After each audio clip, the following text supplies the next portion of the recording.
નમસ્કાર મિત્રો આપની સાથે હું છું પિનલગીરી ગોસ્વામી। આજના વેધર એનાલિસિસમાં વાત કરીશું।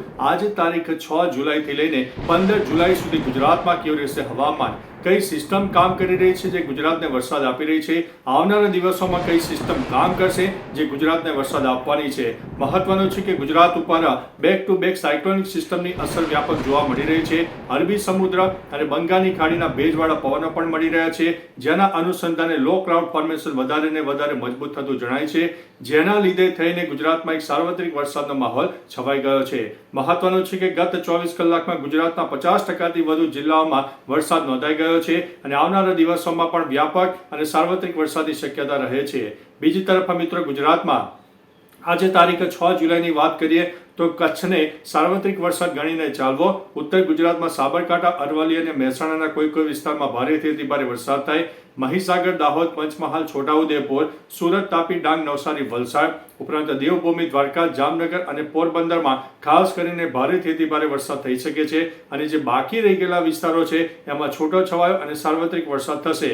જો કોઈ જગ્યાએ લોકલ ડેવલપમેન્ટ સર્જાઈ જાય તો જે તે વિસ્તારમાં ભારે વરસાદ થઈ શકે તેવી સંભાવના છે, જેમાં 1 ઇંચથી લઈને 4 ઇંચ સુધીના વરસાદ પણ થઈ શકે છે। મહત્વનું છે કે ગુજરાત અને તેની આસપાસ બેક ટુ બેક સાયક્લોનિક સિસ્ટમની અસર થઈ રહી છે, જેના ભાગરૂપે થઈને ગુજરાતમાં તારીખ 6 અને 7 તારીખ સુધી અત્યારની જે સિસ્ટમ સક્રિય છે તેના લીધે થઈને વરસાદ મળવાનો છે। મહત્વનું છે કે તારીખ 9 જુલાઈની આસપાસ ફરીથી જે બંગાળની ખાડી છે તેની સાયક્લોનિક સિસ્ટમ મધ્ય ભારત તરફ પ્રયાણ કરશે અને મહારાષ્ટ્ર સહિત મધ્યપ્રદેશના અનેક ભાગોને વ્યાપક અસર કરશે અને આગામી તારીખ 9 થી લઈને 15 જુલાઈમાં ફરીથી એક વરસાદનો રાઉન્ડ આવશે। એટલે back to back sea to sea એટલે કે સાયક્લોનિક સિસ્ટમથી લઈને સાયક્લોનિક સિસ્ટમ સુધી અવારનવાર આપણને આ સિસ્ટમો મળવાની છે, જેના ભાગરૂપે તેને ગુજરાતમાં વરસાદી માહોલ યથાવત રહેશે।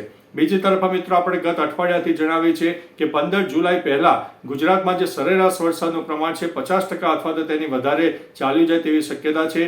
આજે તારીખ 6 જુલાઈના આંકડાની વાત કરીએ તો ગુજરાતમાં જે એવરેજ વરસાદનું પ્રમાણ છે 40%થી ઉપર ચાલ્યું ગયું છે અને આગામી 10 દિવસમાં 50%થી વધુ નોંધાઈ જાય તેવી શક્યતા દેખાઈ રહી છે। મહત્વનું છે કે મિત્રો ગુજરાતમાં આ વખતે સરેરાશ જે વરસાદ છે એ સામાન્યથી વધુ મળશે, એટલે 104%થી વધુ વરસાદ મળે તેવી સંભાવના છે। એટલે ખેડૂતો માટે એક આનંદના અને અગત્યના સમાચાર કહી શકાય છે। પરંતુ હા મિત્રો, આ જે વરસાદના રાઉન્ડ હવે આવશે તેમાં થંડરસ્ટોર્મ એક્ટિવિટી અને વીજળીના કડાકા ભડાકા વધારે રહેશે, એટલે થોડા સાવચેત રહેજો, એલર્ટ રહેજો। બાકી મિત્રો દક્ષિણ ગુજરાતના મિત્રો હોય ઉપરાંત વડોદરા સહિત અનેક વિસ્તારમાં રહેણાંકના મિત્રો હોય અને જે નદીના તટીય વિસ્તારની આસપાસ રહેતા હોય તે મિત્રોને ખાસ વિનંતી છે કે આગામી 10 થી 15 દિવસ હજુ વધારે સાચવજો। અગત્યના ડોક્યુમેન્ટ હોય તો તેને સુરક્ષિત જગ્યાએ લઈ લેજો, તમારી ઘર વખરી હોય તો તેને સુરક્ષિત જગ્યાએ પ્લાનિંગ કરી રાખજો કે વરસાદનું પાણી આવે તો આપણે કઈ રીતે પ્લાનિંગ કરવું। બાકી મિત્રો કુદરતના હાથમાં છે, એમની આગળ આપણું કશું ચાલતું નથી, પરંતુ થોડા સાવચેત રહીશું, એલર્ટ રહીશું તો ખૂબ જ મહત્વનું રહેશે। બાકી મિત્રો તમારા વિસ્તારમાં વરસાદનું પ્રમાણ કેવું છે તમામ પ્રકારની માહિતી નીચે કમેન્ટમાં આપજો, જેથી અન્ય મિત્રો પણ જાણી શકે।